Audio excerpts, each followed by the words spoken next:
All right, so had a pretty good day. It was a little cold this morning. It's 35 all day, cloudy and windy, and I finally had enough. Then the sun comes out. They always say in Minnesota, if you don't like the weather, give it a couple hours, and in a couple hours it'll be to 40 degrees. But oh well, it's Saturday.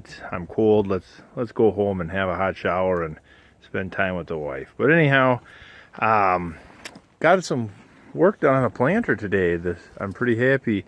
Got the control module tower bolted on there. I don't know if that's where it's permanently going to be, but we'll try it right there for now.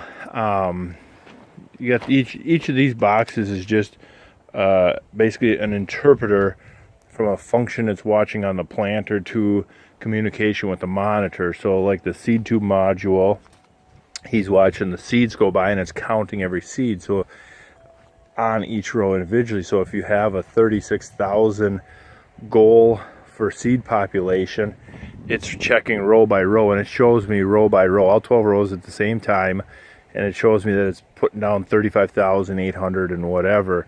And you can see how the hydraulic drive is always trying to hunt to hold that 36,000. And if one row gets a little weird, or if the population, like when you first set down and get running, it's always communicating to the monitor and the tractor, and then the monitor communicates through it to the motors that run the hydraulic drive to maintain that population if I change ground speed and stuff like that. And the same thing for the liquid module. It's watching the liquid and controlling it as I change ground speeds or I change rate, target rate and stuff. So I still have to plumb the liquid in and get the air compressor and stuff mounted, but I got the red balls I got mounted up and plumbed in. They'll sit here and hover and kind of dance around, number 5 for 5 gallons an acre, and they'll just kind of hover around, and if for whatever reason, if one row unit plugs, the ball will fall down like they're at right now. So then you just clearly see from the cab, oh hey, row unit 7 is plugged, and then you go investigate. And got the new harness in. I got the old ISOBUS system off, and that was a tremendous amount of wire harness, and so this one gives me a lot better monitor screens. The ISOBUS is kind of a crappy, I hate to say European looking screen, but it's kind of like 1980s Atari type screen, where here I got virtual seed trench and tons of other screens on the Integra that I like and I'm going to keep. And so overall it was a pretty simple setup, just a lot of pulling wire and pulling hoses. Here's a little air compressor I still got to get mounted up.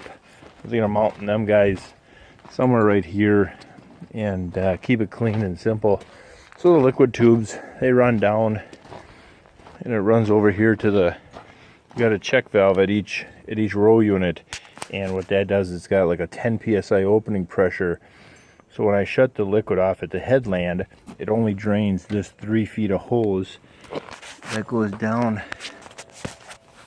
underneath there and pops out at the seed trench. So at the headland, when I shut the row unit off, that's the only little bit that gets drained. And the other nice thing is then I don't have to have the same length of hose from the red ball meters out to here. And so yeah, I'm just getting excited. We got about a month or so left to get planting, and we're on the downhill slide. I got both motors mounted up. I just got to run plumbing for them.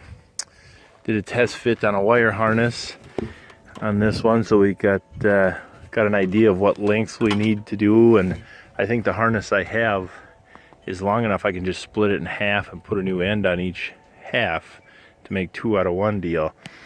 And so yeah, the list is getting shorter by the day, but so is the amount of time to get it done. Pretty excited.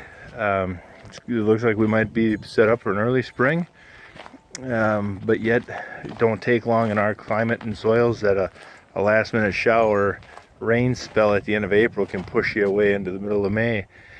But nonetheless, we're getting there.